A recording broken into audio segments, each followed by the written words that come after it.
The Burgess Animal Book for Children by Thornton W. Burgess. Chapter 16. Danny's Northern Cousins and Nimbleheels.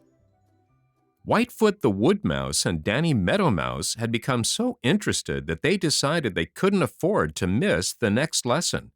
Neither did either of them feel like making the long journey to his home and back again, so Whitefoot found a hole in a stump nearby and decided to camp out there for a few days. Danny decided to do the same thing in a comfortable place under a pile of brush not far away. So the next morning, both were on hand when school opened. "I told you yesterday that I would tell you about some of Danny's cousins," began Old Mother Nature, just as Chatterer the Red Squirrel, who was late, came hurrying up quite out of breath. "Way up in the far north are two of Danny's cousins, more closely related to him than to any other members of the mouse family. Yet, strange to say, they are not called mice at all, but lemmings. However, they belong to the mouse family. Bandy the banded lemming is the most interesting because he is the one member of the entire family who changes the color of his coat. In summer, he wears beautiful shades of reddish brown and gray, but in the winter, his coat is woolly white. He is also called the Hudson Bay lemming. Danny Meadow Mouse thinks his tail is short, but he wouldn't if he should see Bandy's tail. That is so short it hardly shows beyond his long fur. He is about Danny's size, but a little stouter and stockier, and his long fur makes him appear even thicker-bodied than he really is. He has very short legs, and his ears are so small that they are quite hidden in the fur around them, so that he appears to have no ears at all. In that same far northern country is a close relative called the brown lemming. He is very much like Bandy, save that he is all brown and does not change his coat in winter. Both have the same general habits, and these are much like the habits of Danny Meadow Mouse. They make short burrows in the ground, leading to snug, warm nests of grass and moss. In winter, they make little tunnels in every direction under the snow, with now and then an opening to the surface. There are many more brown lemmings than banded lemmings, and their little paths run everywhere through the grass and moss. In that country, there is a great deal of moss. It covers the ground just as grass does here. But the most intriguing thing about these lemmings is the way they migrate. To migrate is to move from one part of the country to another. You know most of the birds migrate to the sunny south every autumn and back every spring. Once in a while it happens that food becomes very scarce where the lemmings are. Then very many of them get together, just as migrating birds form great flocks and start on a long journey in search of a place where there is plenty of food. They form a great army and push ahead, regardless of everything. They swim wide rivers and even lakes which may lie in their way. Of course, they eat everything eatable in their path. "My!" exclaimed Danny Meadow Mouse. "I'm glad I don't live in a country where I might have to make such long journeys. I don't envy those cousins up there in the far north a bit. I'm perfectly satisfied to live right here on the Green Meadows." "Which shows your good common sense," said Old Mother Nature. "By the way, Danny, I suppose you are acquainted with Nimbleheels, the jumping mouse, who also is rather fond of the Green Meadows. I ought to have sent word to him to be here this morning." Hardly were the words out of Old Mother Nature's mouth when something landed in the leaves almost at her feet and right in the middle of school. Instantly, Danny Meadow Mouse scurried under a pile of dead leaves.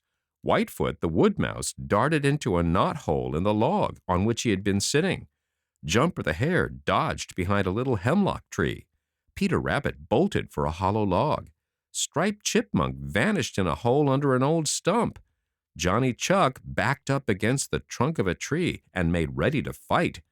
Only Happy Jack the Gray Squirrel and Chatterer the Red Squirrel and Prickly Porky the Porcupine, who were sitting in trees, kept their places. You see, they felt quite safe. As soon as all those who had run had reached places of safety, they peeped out to see what had frightened them so. Just imagine how very, very foolish they felt when they saw Old Mother Nature smiling down at a little fellow just about the size of little Whitefoot, but with a much longer tail. It was Nimbleheels, the jumping mouse. "Well, well, well," exclaimed Old Mother Nature. "I was just speaking of you and wishing I had you here. How did you happen to come? And what do you mean by scaring my pupils half out of their wits?" Her eyes twinkled. Nimbleheels saw this and knew that she was only pretending to be severe. Before he could reply, Johnny Chuck began to chuckle. The chuckle became a laugh, and presently Johnny was laughing so hard he had to hold his sides. Now, as you know, laughter is catching. In a minute or so, everybody was laughing, and no one but Johnny Chuck knew what the joke was. At last, Peter Rabbit stopped laughing long enough to ask Johnny what he was laughing at. "At the idea of that little pinch of nothing giving us all a fright," replied Johnny Chuck. Then all laughed some more. When they were through laughing, Nimbleheels answered Old Mother Nature's questions. He explained that he had heard about that school, as by this time almost everyone in the Green Forest and on the Green Meadows had. By chance, he learned that Danny Meadow Mouse was attending. He thought that if it was a good thing for Danny, it would be a good thing for him, so he had come. "Just as I was almost here, I heard a twig snap behind me, or thought I did, and I jumped so as to get here and be safe. I didn't suppose anyone would be frightened by little me," he explained. "It was some jump," explained Jumper the Hare admiringly. "He went right over my head, and I was sitting up at that." "It isn't much of a jump to go over your head," replied Nimbleheels. "You ought to see me when I really try to jump. I wasn't half trying when I landed here. I'm sorry I frightened all of you so. It gives me a queer feeling just to think that I should be able to frighten anybody. If you please, Mother Nature, am I in time for today's lesson?"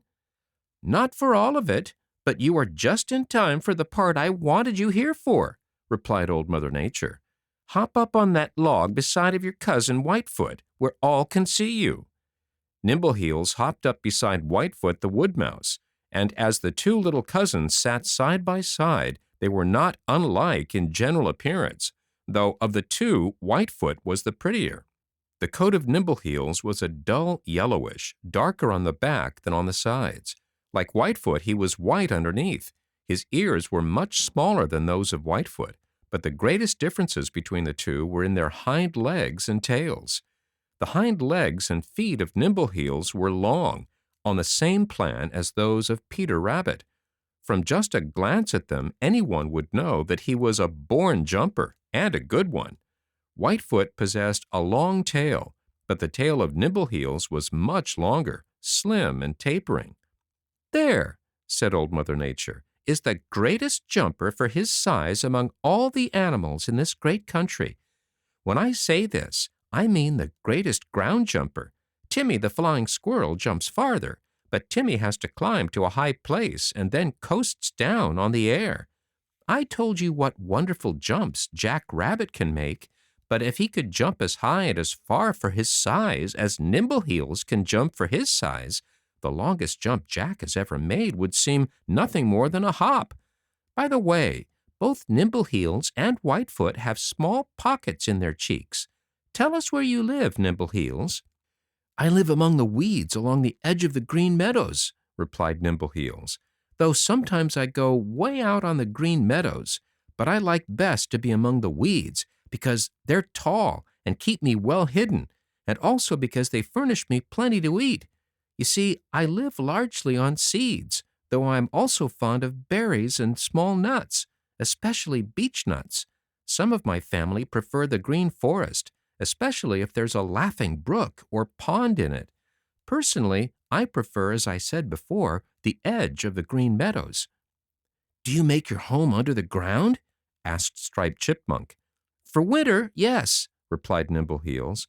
"In summer, I sometimes put my nest just a few inches under the ground, but often I hide it under a piece of bark or in a thick clump of grass, just as Danny Meadow Mouse often does his.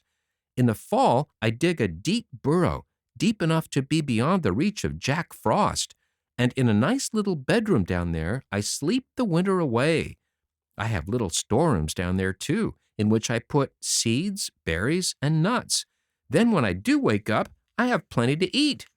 I might add, said Old Mother Nature, that when he goes to sleep for the winter, he curls up in a little ball with his long tail wrapped around him, and in his bed of soft grass he sleeps very sound indeed.